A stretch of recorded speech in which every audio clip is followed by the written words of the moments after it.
Hello, and welcome to Honey Badger Radio.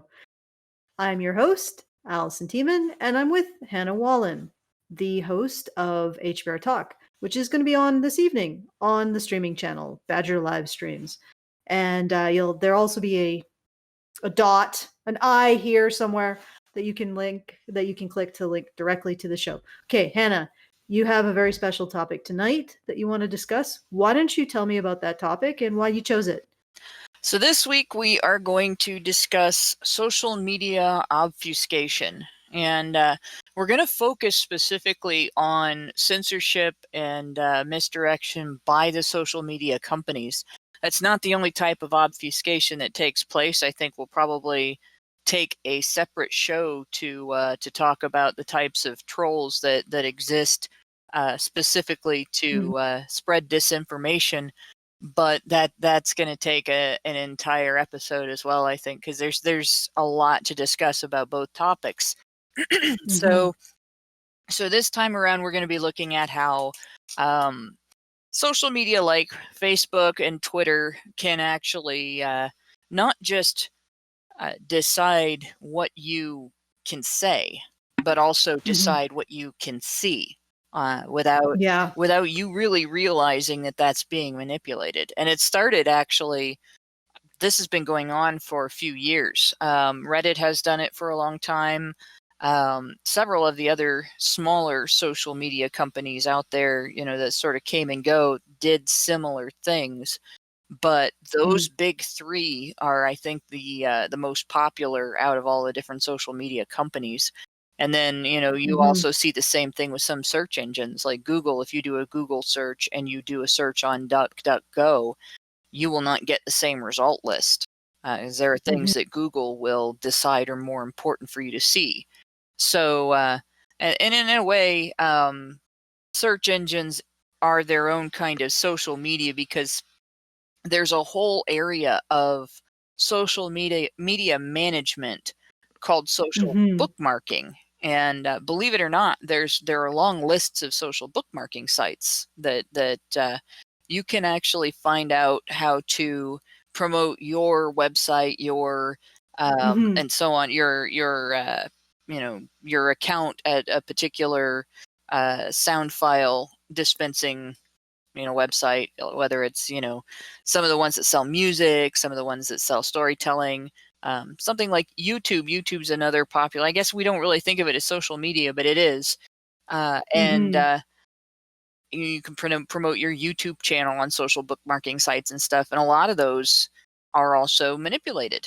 And Google is one of the ones that is. It used to be one that was easier for the public to manipulate than it is. And now it's gotten to the point where it's manipulated by the company the same way that they objected to the public manipulating it. So this is something that can be used to prevent you from getting information that would affect your political opinions. It can be used to push information to the forefront that can affect your political opinions.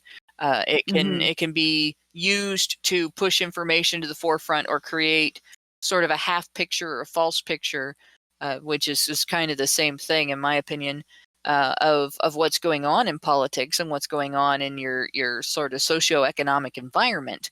And it can even be used to interfere with elections in exactly the way that Trump was accused of interfering in the last election.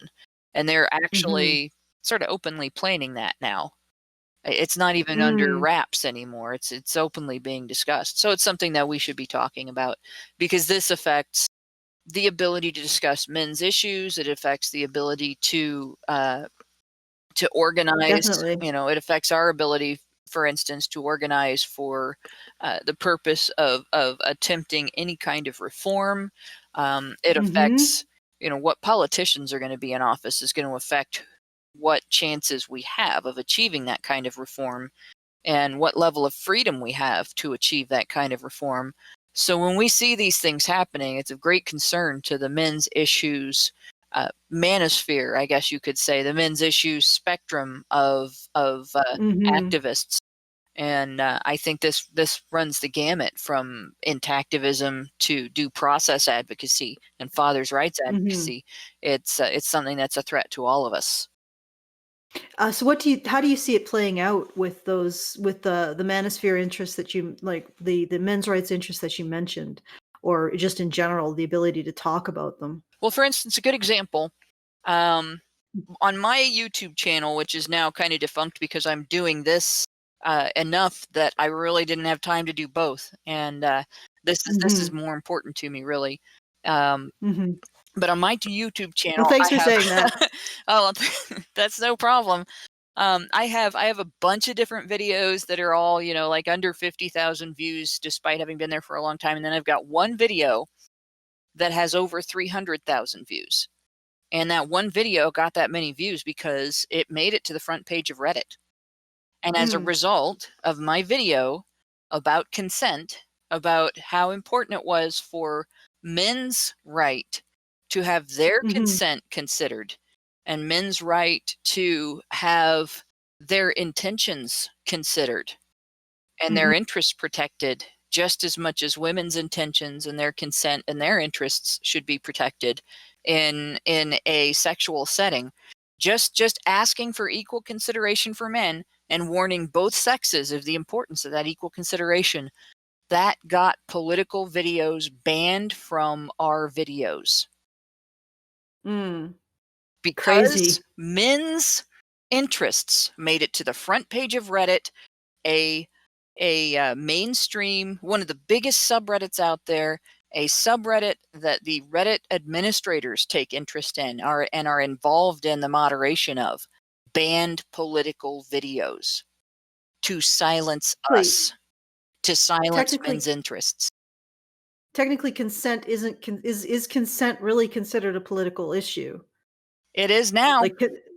Oh, okay. Apparently, it is now. Now that we're talking about men's right to deny or to say no to women sexually, now it's become a political issue. Yeah. And It's really interesting because I would imagine that feminists would resist the idea that women's consent, like literally women's consent to having, and I'm not even talking about the issues of gray areas, but literally talking about women's right to say no to someone violently forcing or threatening to force or using threats of force, sex on them. Because I assume that that's what you were in part talking about, correct? well, yeah, the video really was about how important it is for men to understand that they have the right to protect themselves against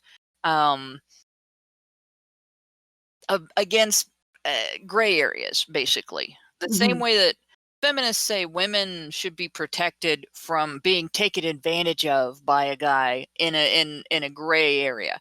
Well, alcohol consumption, consent wasn't verbalized, but participation happened, things like that.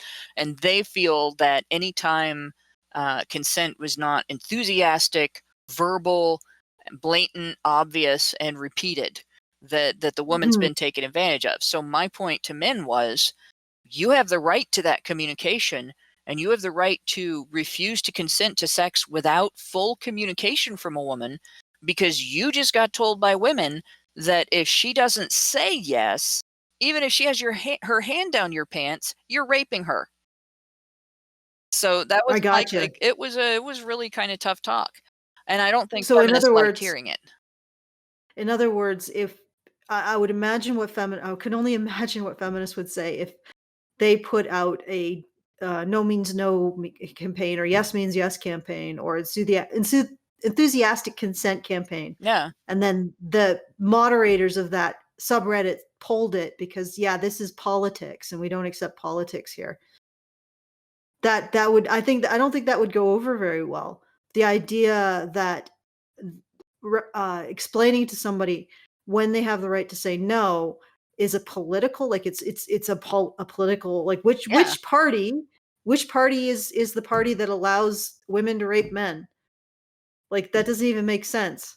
Well, I guess technically both, but you see what I'm trying to say Yeah, here? yeah. That is totally not a political conversation. It And shouldn't yet be political, but now that men are saying, all right, if vagueness can mean that I'm raping you, then you no longer have the right to vagueness. If coyness can mean that I'm raping you, you no longer have the right to be coy. I have the right to expect honest communication from you.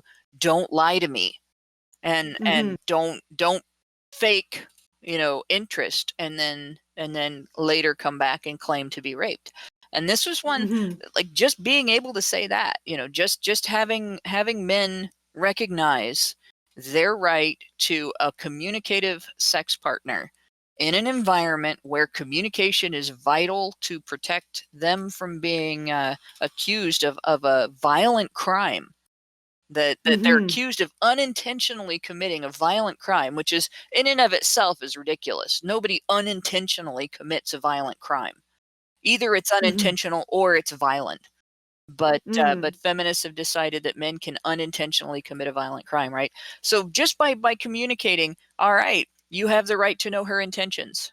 And women, he has the right to know your intentions. If you have the right to have your intentions respected, you have the responsibility to communicate them. Just saying those things was offensive enough that it made men's consent declared political, and political declared too offensive to be in our videos. In this particular social media site. And the thing that did it was not that there were political videos. Like Shoe on Head's videos are in there all the time, right? And right before my video made it to the front page, I think her video on abuse statistics also made it to the front page. But they didn't do that until after my video. And I think that was just like the final straw from that for them. People are talking about respecting men. We have to take videos that are about politics out of our videos because now they're making it to the front page. And because respecting men's consent is politics. Yeah, I got it. Yeah. Consideration for men cannot make it to the front page. We can't allow people to have these discussions in public, and therefore we got relegated to a smaller subreddit. There's a smaller subreddit for political videos, and people submitted some of my other videos to that subreddit. They were deleted. Unbelievable. So, okay, yeah. well, that's just goes to show you the kind of chicanery that social media sites can get up to in order to silence voices that they don't want to see, such as voices about men's ability to decide when and where they consent to sex with women. Yeah, so if you want to hear more about that conversation, please head this way. Here we go, right here, and join the stream. So thank you for listening, my lovely specimens, and thank you for your kind attention, and have a wonderful day.